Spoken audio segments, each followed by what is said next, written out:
আজকের গল্প চাঁদের হাসি। কলমে অনিন্দিতা মুখার্জি সাহা। জবা, এখানে এসো, এখানে। জবা ঢুকতেই দেখল রতন হাত নাড়িয়ে ডাকছে জবাকে।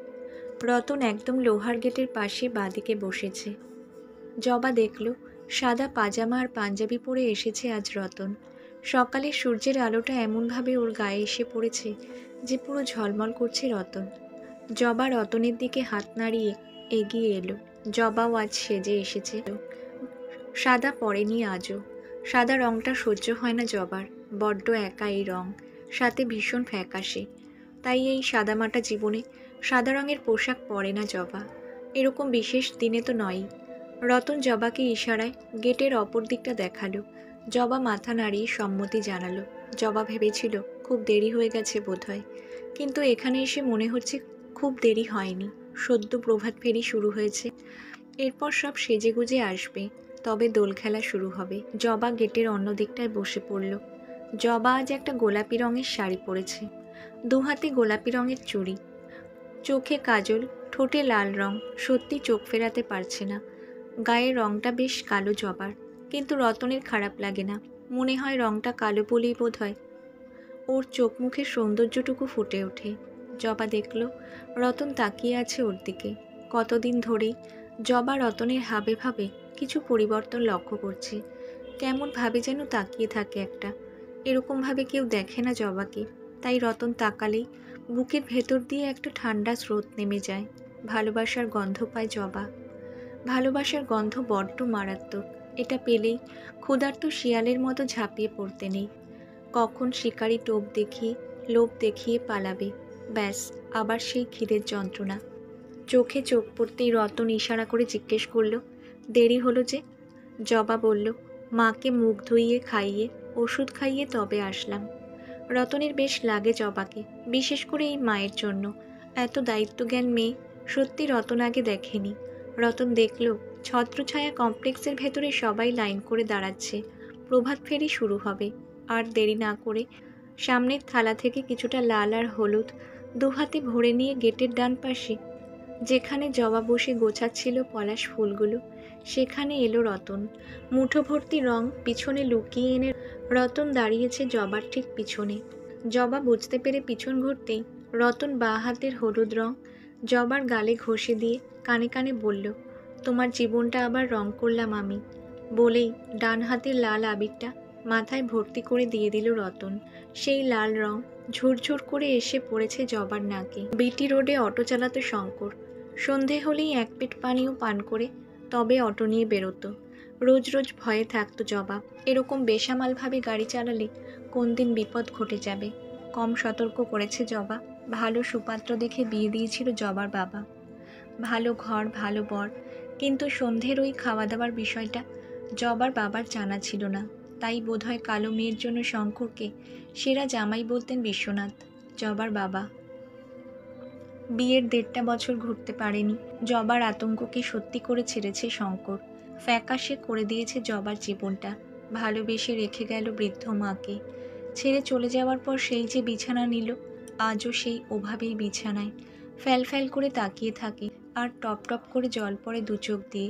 জবার বাবা চেয়েছিল মেয়েকে নিয়ে যেতে, হয়তো আবার বিয়ে দিতে, কিন্তু পারেনি যেতে জবা। ওই অসুস্থ মানুষটাকে ছেড়ে যেতে পারেনি। জবা তো একটা সুন্দর জীবন পাবে, কিন্তু শঙ্করের মা, 3 কুলে আর কেউ নেই।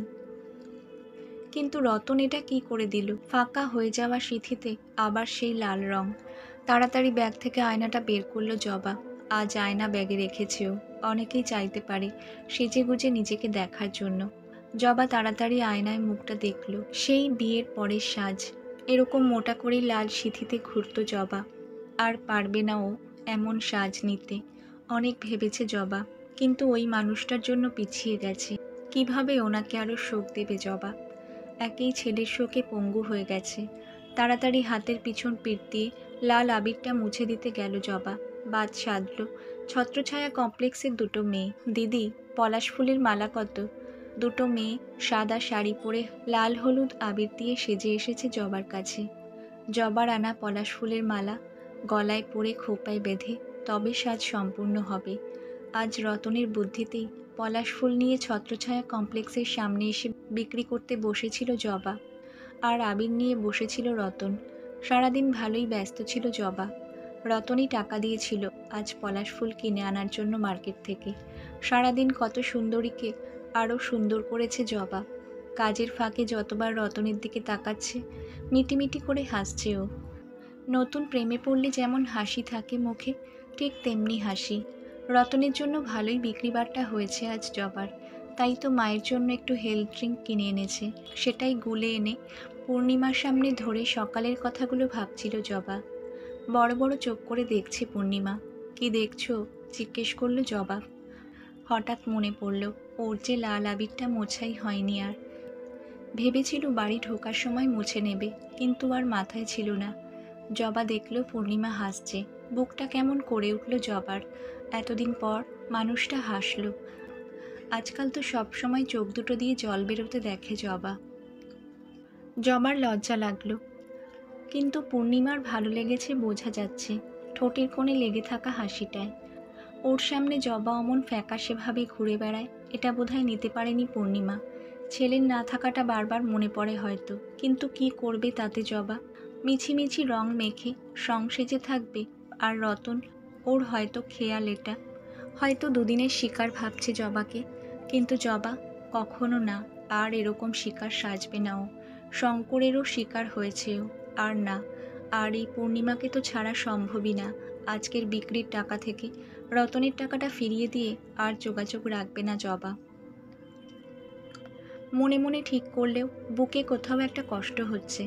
রান্নাঘরে এসে রাতের ভাতটা বসিয়েছে সবে। ফোনটা বাজছে জবার। তাড়াতাড়ি ঘরে গিয়ে দেখলো মোবাইলে দেখাচ্ছে রতনদা। বাজারে ফুল বিক্রির সুবাদে ওর সাথে পরিচয়। ওর আলুর দোকান জবার ফুলের দোকানের ঠিক উল্টো দিকেই। সেই সূত্রেই আলাপ, দেখা, অনুভূতি। বলো, ফোন ধরে বলল জবা। বাড়ি ফিরেছো তো? জিজ্ঞেস করলো রতন। তোমার রঙের দোকানে খুব ভিড় ছিল, তাই বেরিয়ে গেছিলাম। মায়ের দুটো ওষুধ কিনতে হতো।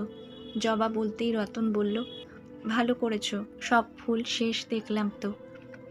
বিক্রি ভালোই হয়েছে গো, তোমার টাকাটা দিয়ে দেব। জবা বলতেই রতন বলল, ওটা রাখো। এখন তো অনেক কিছুই আমার দায়িত্ব, মায়ের, তোমার, সব। এতটা অধিকার কোথা থেকে পেল জানে না জবা। কি বলবে তাও জানে না। শুধু এটুকুই জানে আজ বহুদিন পর পূর্ণিমা হেসেছে। জবার লাল আবির মাখা সিথি দেখে হেসেছে। দোল পূর্ণিমায় আকাশের পূর্ণিমা চাঁদেরও আজ অপূর্ব হাসি। সেই হাসির থেকেও যেন জ্বলজ্বল করছিল পূর্ণিমা মায়ের হাসি। হয়তো সে জবার লাল সিথির দিকে তাকিয়ে নিজের অস্তিত্ব খুঁজে পেয়েছে।